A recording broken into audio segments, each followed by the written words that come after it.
안녕하세요. 살아있는 책으로 공부하라.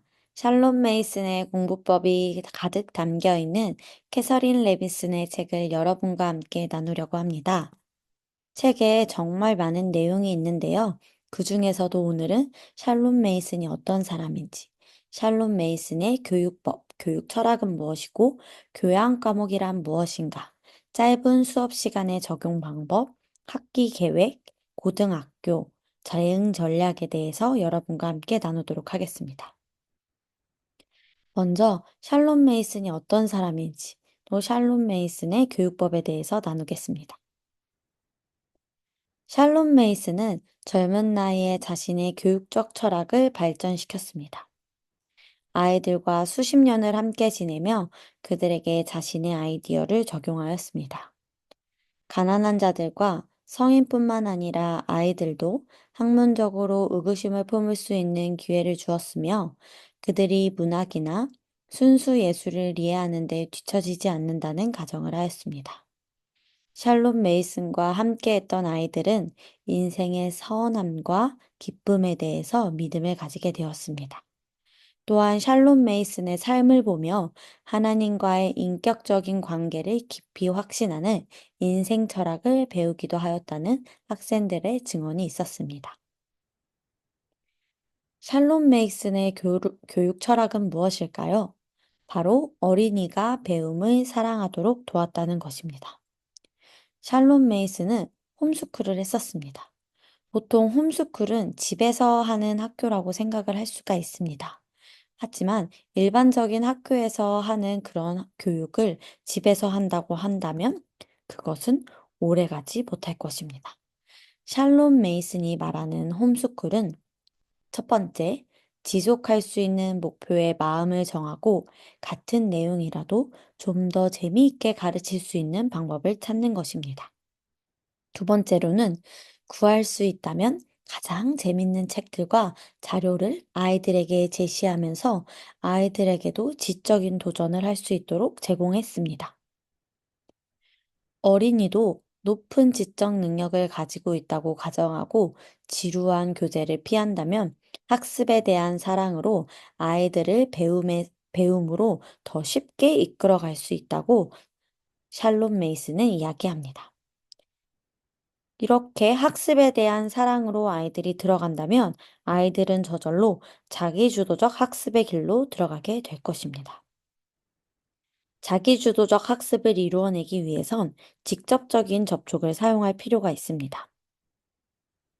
첫 번째로는 문학, 미술, 음악, 시 등을 직접 아동에게 특히 가능하면 이른 시기에 알려주는 것이 좋습니다. 두 번째로는 어린이의 지성이 방해받지 않고 학습 자료에 직접 작용하도록 허용하는 인문학에 의한 교육입니다. 이 두 번째, 인문학에 의한 교육을 즉각적으로 도움이 되는 두 가지의 교육 방법이 있습니다. 첫 번째로는 읽을 자료에 관해서 까다로운 선택을 하는 것입니다.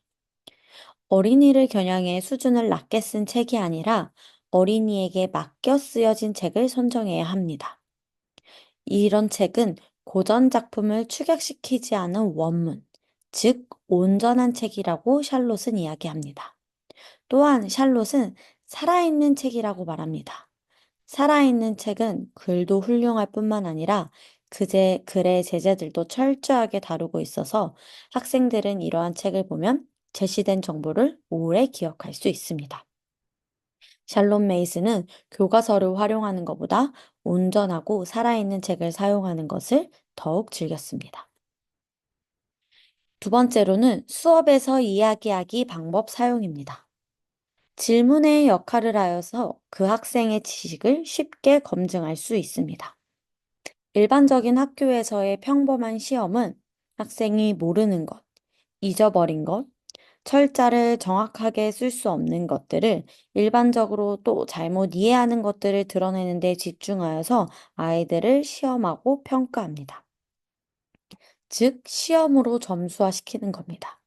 이렇게 아이들이 자신의 능력이 실수로 결정이 된다면 이것은 부정적인 경험이 될 것입니다. 이러한 배움은 아이들에게 유익하진 않겠죠. 두 번째, 기억을 유지하고자 하기 위해 설교, 강의, 대화 등을 우리 자신에게 다시 이야기하듯 말하는 방법을 사용하는 것입니다. 그 다음으로는 해야 할 일들을 쭉 나열하거나 한 주제에 관해 하루 혹은 일주일 혹은 한 해가 지나 아이들에게 물어보는 이야기 방법을 사용할 수도 있습니다. 이때 듣는 사람은 자신의 생각을 밖으로 표현하면 안 됩니다. 사람들은 서로 생각을 달리할 수 있기 때문입니다. 또한 듣고 있는 사람은 내가 당신의 말을 유심히 듣고 있습니다 하는 표정을 지어야 합니다. 주어진 주제에 관해 그 어린이가 어떤 정보를 유지하고 있는지 정확히 알도록 하기 때문에 여기에서 교사의 시간도 크게 절약이 됩니다. 만약 어린이가 이야기하기를 어려워한다면 어떡할까요? 어떤 상황일까요? 이런 상황은 그 아이가 자료에 대해 정확히 모르거나 학생이 수업에 제대로 협력을 하고 있지 않은 것입니다. 여기에서 이제 샬롬 메이슨의 교육 방식에 대해서 나눠보도록 하겠습니다. 샬롬 메이슨은 여러 다른 주제들, 많은 시간을 외부에서 보내며 자연일기를 기록하도록 했습니다. 두 번째로는 사람들의 습관이 어떠한가를 인식하여 그것을 이용하였습니다. 세 번째로는 한 주제를 선택해 그 주제의 다른 많은 과목을 동시에 접목시켰습니다. 이것을 단원 학습법이라고 합니다. 네 번째로 홈스쿨을 비수업식으로 할 것인지 조직된 수업으로 할 것인지를 나누었습니다. 여기서 말하는 비수업식이란 활기찬 교실 환경에 의존하기보단 실제 생활의 경험에서 나온 학습법을 의미합니다.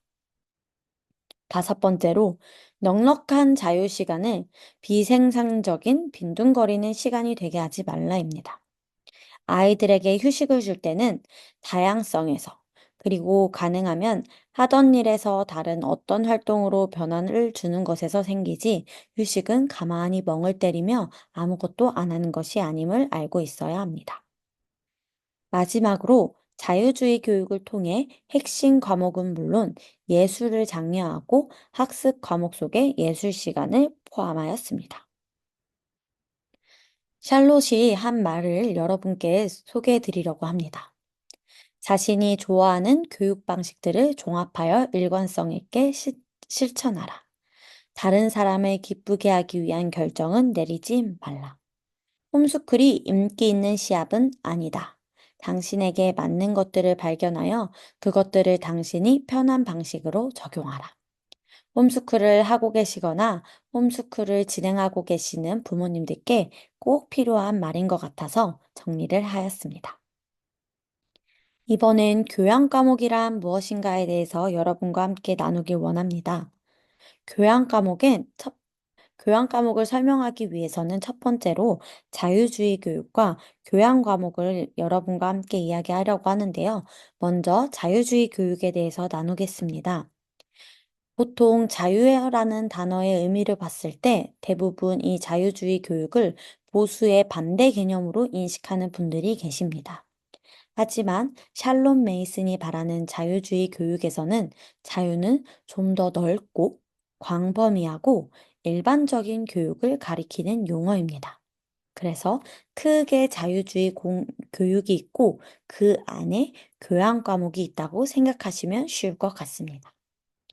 학생들이 폭넓은 교과와 아이디어에 노출되도록 하여 각 개인의 정신적, 도덕적, 영적 자유를 키우는 것을 목표로 하는 것이 바로 자유주의 교육입니다.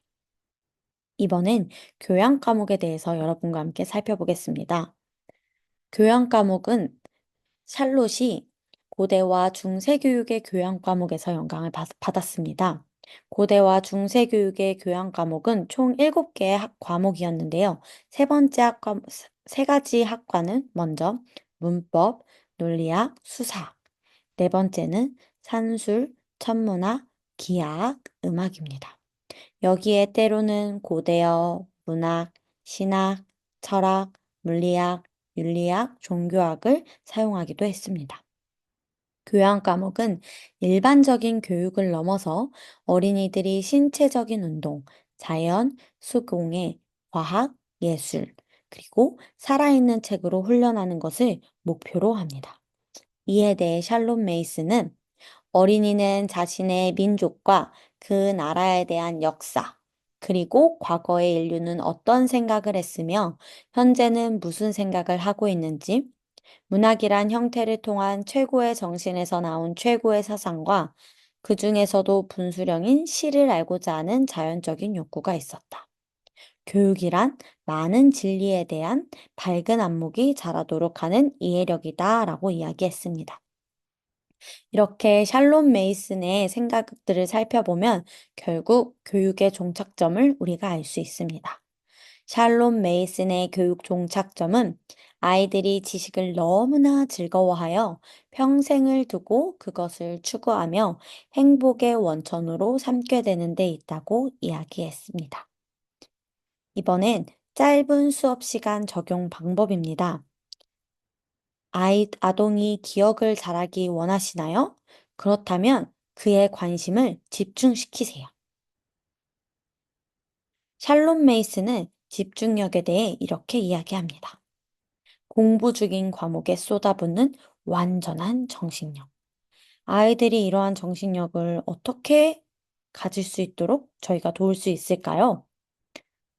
부모나 교사의 의지에 의해서 충분한 동기를 수단으로 삼은 아이들은 그 아동의 관심을 끌고 유지하여서 습관이 되도록 훈련할 수 있습니다. 부모와 교사는 아이들의 관심을 잘 파악하고 그것을 유지하여 습관이 될 수 있도록 훈련을 도와줘야 합니다.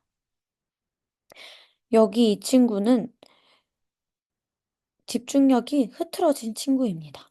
홈스쿨을 하는 부모가 하는 불평 중에 하나가 우리 아이가 숙제를 하다가 그냥 앉아 있어요. 몇 시간이나 그냥 앉아 있어요 하는 불평들을 많이 하신다고 합니다. 이런 불평에 대해 샬롬 메이스는 어떻게 말할까요? 그 아이는 신경 쓸 필요가 없어요. 당신이 신경 써야지요. 그것으로 인해 스트레스를 받는 사람은 바로 당신입니다. 라고 이야기합니다. 그럼 짧은 수업 시간에 아이들의 집중력과 또 주의력을 높이기 위해서 어떻게 하면 될지 5가지의 키워드로 여러분과 함께 살펴보려고 합니다. 집중력, 다양성, 시간, 동기부여, 고집. 이 5가지가 앞으로 제가 나눌 내용에서 나옵니다. 샬롯은 어른들이 시간을 낭비하지 말아야 하는 것처럼 어린이들도 마찬가지라고 가르칩니다. 어린이들도 시간을 낭비하지 말아야 한다고 가르쳐야 합니다. 또한 샬롯은 자신의 시간을 잘 사용하는 것이 그들의 의무라고 어린이들에게 가르치라고 이야기합니다.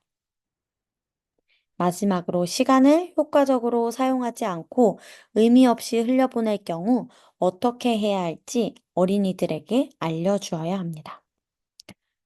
할 일의 목록을 작성하면서 그것들을 이룬다면 만족감은 그들의 일을 미루지 않고 하여 남은 시간을 여유 있게 만끽하는 자유에서 온다. 어린이들이 이런 자유를 누리기를 원합니다. 홈스쿨을 할 때 샬롬 메이스는 다양성이 집중을 가져온다고 말합니다. 그래서 지루함을 피해야 합니다. 아이들이 항상 새로움을 유지할 수 있도록 교과를 다양화하는 것입니다. 수업 과목을 정할 때 인내력을 요하는 과목, 생각을 요하는 과목을 번갈아 선택하도록 정하는 것도 하나의 방법입니다. 그럼 샬롬 메이스는 어떻게 수업의 시간을 정했는지 한번 살펴보겠습니다. 초등학교는 한 수업을 15분에서 20분 정도로 정말 짧게 수업 시간을 정했습니다. 중학교는 30분, 고등학교는 45분의 수업 시간입니다.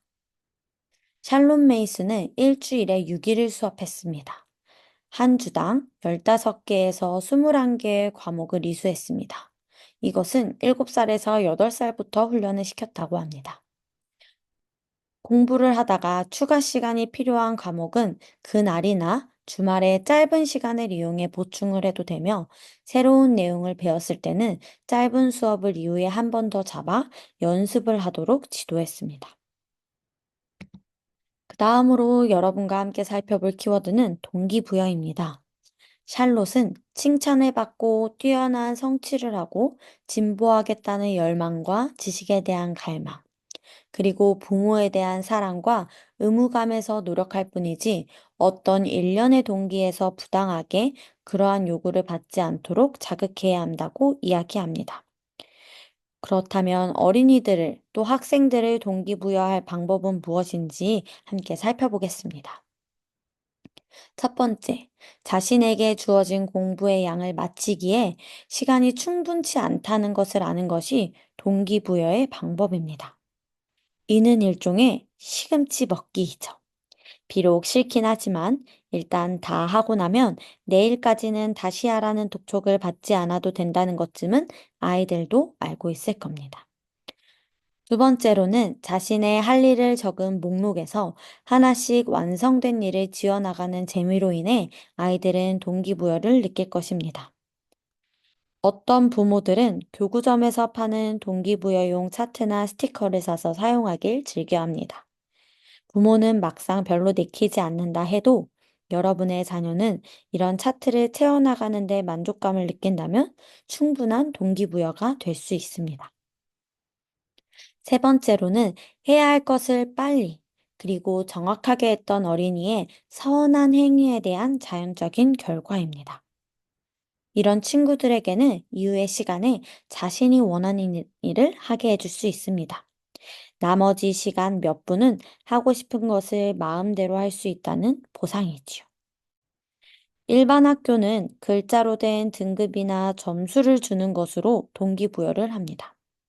하지만 샬롯은 이렇게 점수를 주는 것에 대해 반대합니다. 샬롯은 만약 우리가 등급을 집중과 노력을 위한 자극제로 사용하려면 그들의 똑똑함이 아닌 선한 행위에 대해 성적을 주어야 한다. 다시 말해서 상은 누구나 받을 수 있는 것이다. 모든 어린이는 시간 엄수, 질서, 집중, 근면, 순종, 온유함에 대해 좋은 성적을 거둘 수 있게 되어야 한다고 이야기했습니다. 이것이 그녀의 교육 철학입니다. 다시 정리하면 우리가 어린이들에게 주는 숙제는 집중력과 함께 선한 행동을 담보하기에 충분히 흥미로운 것이어야 하며 자녀가 마음을 쏟지 못하는 공부는 절대 하지 않도록 해야 합니다. 이 책의 저자인 캐서린이 좋아하는 샬롯의 말이 있습니다. 그 말을 여러분에게 읽어드리겠습니다. 우리가 시작한 일을 마칠 때까지 우리 자신을 끌고 가는 것은 가치가 있다.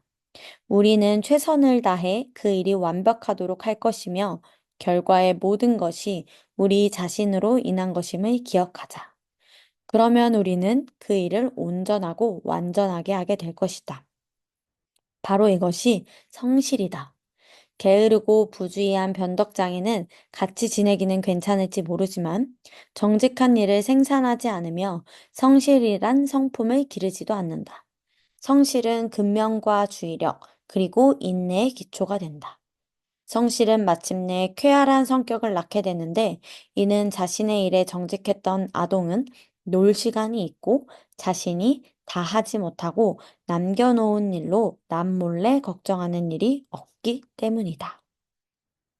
여기서 학부모님들의 한 가지의 질문이 있을 수도 있을 것 같습니다. 충분한 동기와 흥미로운 학습 과제가 아이들에게 제공이 되었을지라도 홈스쿨 부모와 협력하기를 고집스럽게 거부한다면 어떻게 해야 할까요?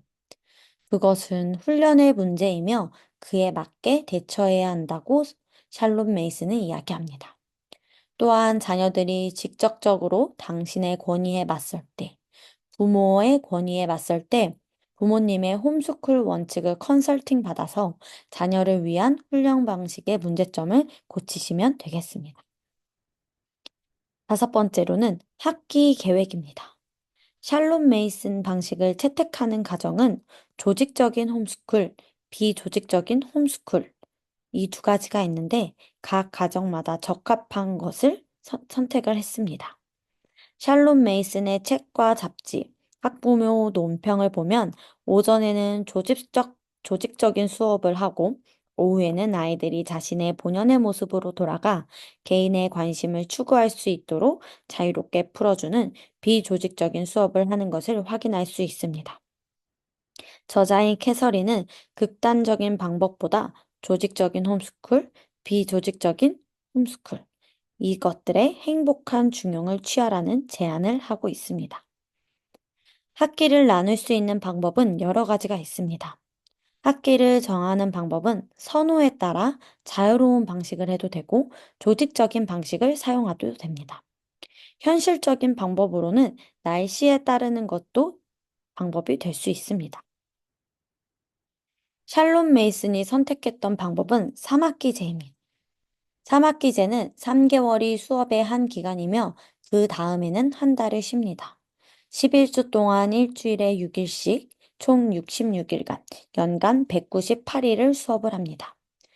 3학기제는 계절에 따라 학기 이름으로 했는데요. 시험에 따라 성탄절 학기, 부활절 학기, 여름 학기는 7월 말까지 이렇게 총 3가지 학기제로 수업을 진행했습니다. 그 다음은 연중 학기제입니다. 당신이 사는 고장에서 수업 일수가 법으로 어떻게 정해져 있는지를 확인하면서 학기를 정해도 됩니다. 저자가 살고 있었던 워싱턴주에서 당시에는 연간 180일의 수업 일수가 법으로 정해져 있었습니다. 180일을 12개월로 나누면 총 15일이 나옵니다.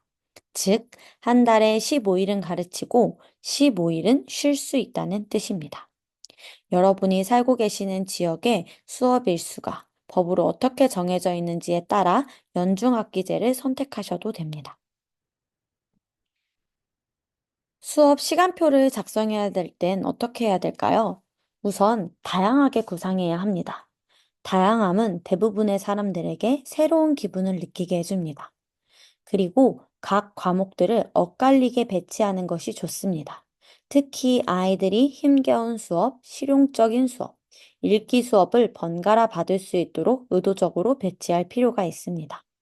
상당한 시간 동안 독자적으로 공부하고 난 다음엔 소리내어 읽어줌으로써 과학, 역사, 문학과 시를 다루는 많은 책들을 하나의 긴 수업으로 통합하는 것도 좋습니다.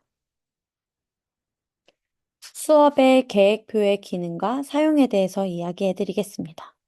계획표는 짧은 수업 시간을 조금 더 활용할 수 있도록 도와주며 당신 자신의 이상에 충실하도록, 부모님의 이상에 충실하도록 도울 것입니다. 다만, 야망에 가득 차 과다한 계획을 세우지 않도록 주의하셔야 합니다. 처음에는 적게 시작하여서 한 주를 실험 기간으로 계획하는 것도 좋은 방법입니다. 순조로운 한 주간을 원하거나 좀 더 책임감을 가질 필요가 있다면 체계적인 교사용 계획표를 구매하여 사용하셔도 됩니다. 또한 아이들 각자에게 독자적으로 사용할 수 있도록 계획표를 하나씩 사줄 수도 있고 자녀 모두를 위한 계획표로 사용하도록 하나만 살 수도 있고 하나만 만들 수도 있습니다. 다양한 학습 계획을 결코 간과해서는 안 됩니다. 한 예시로 문학적 과학서들을 읽는 것과 자연 산책과 자연 일기와 연계하면 다양성이 생깁니다. 이러한 학습 계획을 결코 간과하지 마세요. 마지막으로 계획표 작성에 날짜를 넣을 것인가 말 것인가는 엄청난 차이를 만든다는 것을 아셔야 합니다. 계획표에 날짜를 기입하지 않는다면 한 과목이나 하루 전체를 빼먹을 수도 있습니다. 날짜를 기입하지 않는다면 계획표를 보고 그날의 할 일을 축약해서 할 수도 있습니다. 기입해도 되고 기입하지 않아도 되지만 샬롯 메이스는 날짜를 기입하지 않는 것이 더 많은 실수를 불러온다고 이야기하고 있습니다. 샬롯 메이슨은 책임감에 대해서도 이야기합니다. 샬롯 메이슨의 교육법에 따르면 나는 당신을 위해 날마다 기도해주는 누군가를 갖는 것이 좋다고 하면서 서로를 위해 기도해주는 기도짝을 가지고 있습니다. 자신의 책임감을 지켜주는 지킴이를 세워서 그 사람에게 당신의 목표를 말하고 금요일마다 당신이 그 주의 목표를 달성했는지 물어봐 달라고 요청하는 지킴이를 만드셔도 좋습니다. 그 다음으로는 고등학교 파트입니다. 많은 부모들은 졸업, 대학 입학, 취업 준비와 같은 여러 가지 요인들이 고려되어야 하기에 자녀들이 중학교나 고등학교에 들어갈 나이가 들어서면 자신의 홈스쿨 교육에 자신을 잃어버립니다. 하지만 우리는 우리의 교육 철학을 온전하게 통제할 수 있습니다. 우리는 교육 목적에 대한 시각을 잃어버릴 시간적 여유가 없습니다.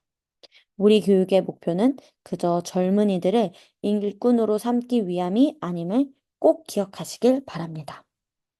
여기에서 샬롯이 말하는 교육의 목적을 다시 한번 살펴보겠습니다. 교육의 기능은 기계적인 기술을 연마하게 하는 것이 아니라 인격을 개발하는 것이다. 인격이 더 고양되면 어떤 종류의 일이라 하더라도 더 잘할 수 있는 것이다.